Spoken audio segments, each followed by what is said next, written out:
নমস্কার বন্ধুরা, বাঙালি সেরা হিসেবে সবাইকে স্বাগত। আজকের একদম নতুনত্ব স্বাদে টমেটোর পরোটার রেসিপি শেয়ার করতে চলেছি। পরোটা তো আপনারা অনেক রকমভাবে খেয়েছেন, তবে একবার এইভাবে একদম সফট এই টমেটোর পরোটা বানিয়ে দেখুন, খেতে কিন্তু দুর্দান্ত লাগে আর একেবারেই নরম হয়। তাহলে আসুন আর দেরি করব না, রেসিপিটা এবার দেখে নিই। তো এর জন্য এখানে আমি 3টের মতো পাকা টমেটো নিয়ে নিয়েছি। এবারে একটা পাত্রের মধ্যে পরিমাণ মতো জল দিলাম আর ওদিকে গ্যাসটাও অন করে দিয়েছি। দিয়ে 3টে টমেটোকে ভালোভাবে সেদ্ধ করে নিতে হবে। আর এই টমেটো 3টে কিন্তু গোটা অবস্থায় আমি দিচ্ছি না, সামান্য করে একটু কাট লাগিয়ে দেব। এতে করে কী হবে, টমেটোর ভেতরটাও কিন্তু খুব সুন্দরভাবে নরম হয়ে যাবে। আপনারা চাইলে টমেটো 3টে প্রেসার কুকারেও কিন্তু একটার মতো সিটি দিয়ে নিতে পারেন। তো এখানে আমি মোটামুটি প্রায় 10 থেকে 12 মিনিটের মতো টমেটোগুলোকে সেদ্ধ করে নেব। তো এটাকে ঢাকা চাপা দিয়ে দিলাম। প্রায় 10 মিনিট পর এখানে আমি ঢাকনাটা খুলে নিয়েছি। তো দেখতেই পাচ্ছেন টমেটোর খোসাটা কিন্তু খুলে গিয়েছে টমেটোর গা থেকে, আর টমেটোটা সুন্দরভাবে সেদ্ধ হয়ে গেছে। এবার একটা চামচ দিয়ে এইভাবে হালকা চেপে একটু জলটা বের করে দিয়ে টমেটোগুলোকে তুলে নিচ্ছি।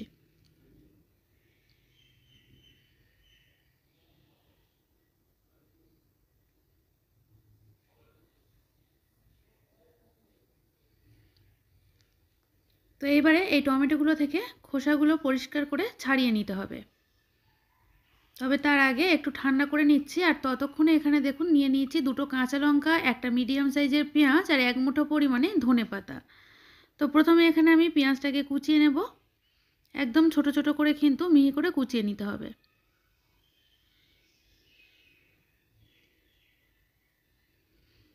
আপনারা পারলে কিন্তু এটা চপারেও চপ করে নিতে পারেন। তো পেঁয়াজ কাটার পর কাঁচা লঙ্কা দুটোকেও মিহি করে কুচিয়ে নিতে হবে, আর ধনেপাতাটাকেও কুচিয়ে নেব। তো এখানে আমাদের কাটাকাটি মোটামুটি রেডি। আর ওইদিকে টমেটোটাও কিন্তু অনেকটাই ঠান্ডা হয়ে গেছে। তো এইবারে কি করতে হবে, টমেটোর প্রথমে খোসাটাকে ছাড়িয়ে ফেলবো। আর কতটা নরম হয়েছে আমি দেখিয়ে দিচ্ছি, দেখুন একদম কিন্তু সফট হয়েছে। তো পরিষ্কারভাবে টমেটোর খোসা ছাড়িয়ে নিলাম।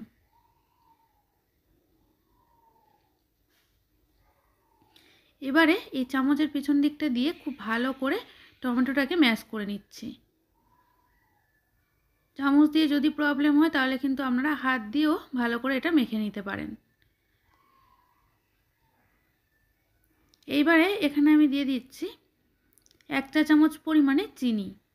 তো যারা টমেটোর এই টকটা খেতে একেবারেই পছন্দ করেন না তারা কিন্তু একটু চিনি দিতে পারেন। আর দিলাম পরিমাণ মতো লবণ। দিয়ে আবারও ফের চিনি আর লবণটাকে টমেটোর সাথে মিশিয়ে নিলাম। এইবারে এর মধ্যে দিয়ে দিচ্ছি ময়দা। তো এখানে কিন্তু ময়দার কোনো পরিমাপ নেই, আর এখানে আমি এক্সট্রা কিন্তু জল ব্যবহার করব না। মোটামুটি এই টমেটোটা দিয়ে ময়দাটা মাখতে যতটা পরিমাণ ময়দা লাগবে সেই পরিমাণে কিন্তু ময়দা নিলাম। আর এর মধ্যে দিয়ে দিলাম কিছুটা পরিমাণে সাদা তেল। তো এইবার একটা ময়দার ডো তৈরি করে নিতে হবে।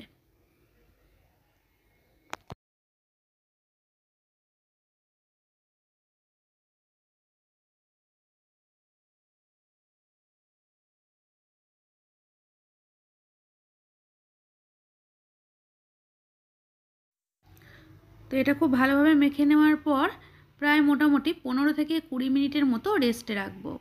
তো এতে করে কী হবে, এটা আরও অনেকটা কিন্তু সফট হবে। তো এটা ততক্ষণ রেস্টে থাকুক। আর অপর দিকে একটা প্লেট নিয়ে নিয়েছি, আর প্লেটের মধ্যে 2টো ডিম ফাটিয়ে দিয়ে দিচ্ছি।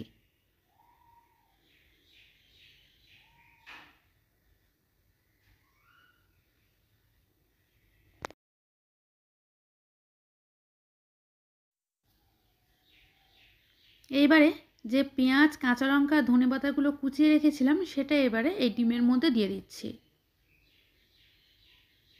এরপর এইবারে দিয়ে দেব স্বাদ মতো লবণ,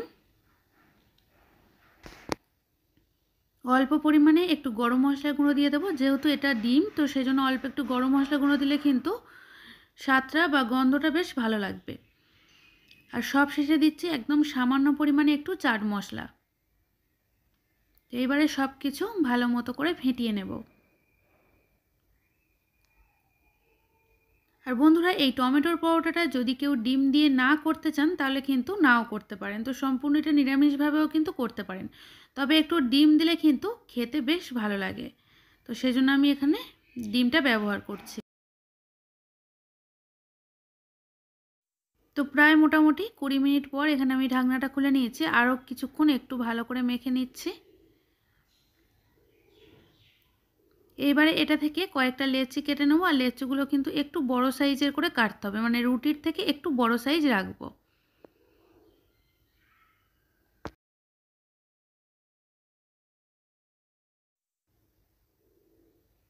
তো এখানে প্রায় মোটামুটি 6টার মতো লেচি হয়েছে। তো এইবারে এগুলোকে বেলে নেব। তার জন্য পরিমাণ মতো ময়দা নিয়ে নিচ্ছি। আর এটা কিন্তু তেল দিয়ে বেলবো না, এটা আমি ময়দা দিয়েই বেলে নেব। তো প্রথমে বেশ বড় করে রুটির মতো করে এটাকে বেলে নিতে হবে। যতটা সম্ভব কিন্তু বড় করে বেলে নেব।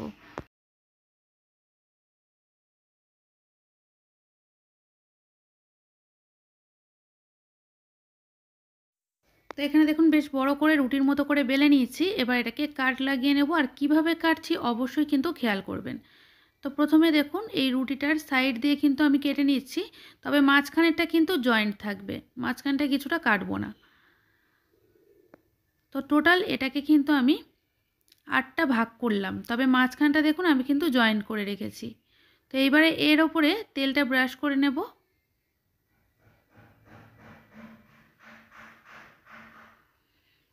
আর এরপর ওপর থেকে অল্প একটু ময়দা ছড়িয়ে দিচ্ছি। এতে করে কি হবে, পার্টগুলো কিন্তু একটার থেকে একটা সেপারেট থাকবে। তো এবার এটাকে এইভাবে দু সাইড থেকে মুড়ে নেব। আর কিভাবে মুড়ছি অবশ্যই কিন্তু খেয়াল করবেন, কেননা সব কিছু আবার বলে বোঝানো যায় না। তো একটু দেখলে আমার মনে হয় এটা মুড়তে সুবিধা হবে। এইভাবে মুড়বেন আর তেলটা ব্রাশ করতে থাকবেন। তো এতে করে এই পরোটাটা করার পর কী হবে, প্রত্যেকটা ভাগে কিন্তু ভাগ হয়ে যাবে।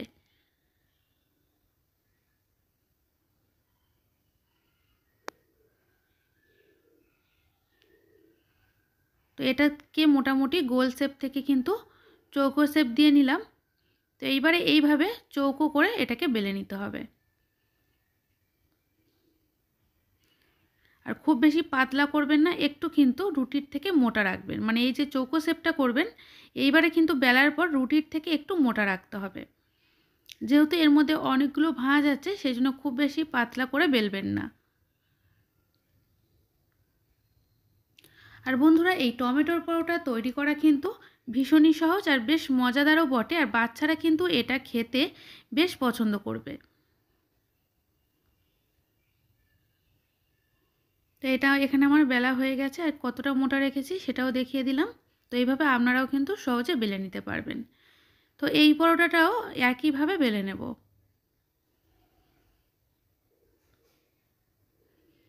সমস্ত পরোটা বেলে নেওয়ার পর পরোটাগুলোকে এই ডিমের মধ্যে ডুবিয়ে তারপর তেলের মধ্যে ভেজে নিতে হবে। তো প্রথমে এক পাটটা দেওয়ার পর অপর পাটটাও এইভাবে ডুবিয়ে নিলাম, নিয়ে এইবারে তাওয়ার মধ্যে দিয়ে দেব।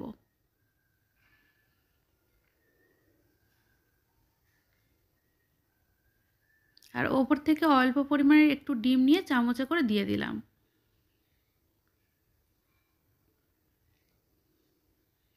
আর পরোটা ভাজার সময় কিন্তু সব সময় বন্ধুরা গ্যাসের ফ্লেমটাকে হাই করে রাখবেন, কারণ পরোটা কিন্তু কখনো মিডিয়াম বা লো ফ্লেমে ভাজবেন না, তাহলে কি হবে, তো পরোটাটা কিন্তু টেনে যাবে। তো সেই জন্য হাই ফ্লেমে ভাজতে হবে, কিন্তু খুব তাড়াতাড়ি উল্টাতে পাল্টাতে হবে। আর পরোটা ভাজা তো হয়তো অনেকেই জানেন, তবে এক্ষেত্রে আমি ডিটেলসে বলে দিলাম এই কারণে, যারা নতুন রাঁধুনি তাদের যাতে করে কোনো প্রবলেম না হয়।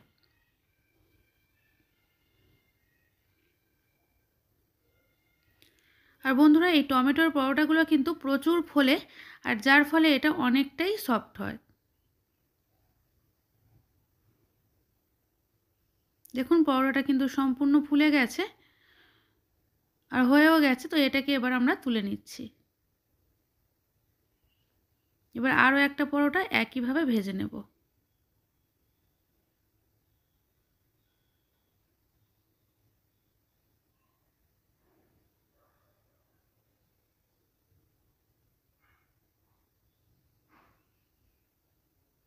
আর আমি বলছি বন্ধুরা, এই পরোটাটা যদি বাড়িতে একবার তৈরি করেন তাহলে কিন্তু বারবার বানাবেন।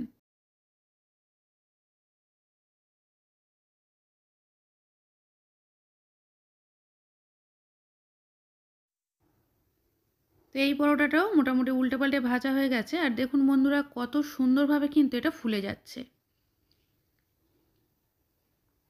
তো এই রকম ফুলকো ফুলকো পরোটা আপনারাও কিন্তু খুব সহজেই বাড়িতে তৈরি করে নিন। আর তৈরি করার পর কেমন লাগলো সেটাও কিন্তু আমাকে কমেন্টসে জানাতে ভুলবেন না। আর আমার থেকে নিত্য নতুন রেসিপি পেতে চ্যানেলটি সাবস্ক্রাইব করে পাশে থাকা বেল আইকনটি প্রেস করে দেবেন। তাহলে আমি যখনই আমার চ্যানেলে কোনো নতুন ভিডিও ছাড়ব তার আপডেট আপনাদের কাছে খুব সহজেই পৌঁছে যাবে। আজ তাহলে এই পর্যন্ত, আবারও ফের দেখা হচ্ছে নতুন কোনো রেসিপির সাথে। সবাই ভালো থাকবেন, সুস্থ থাকবেন। ধন্যবাদ।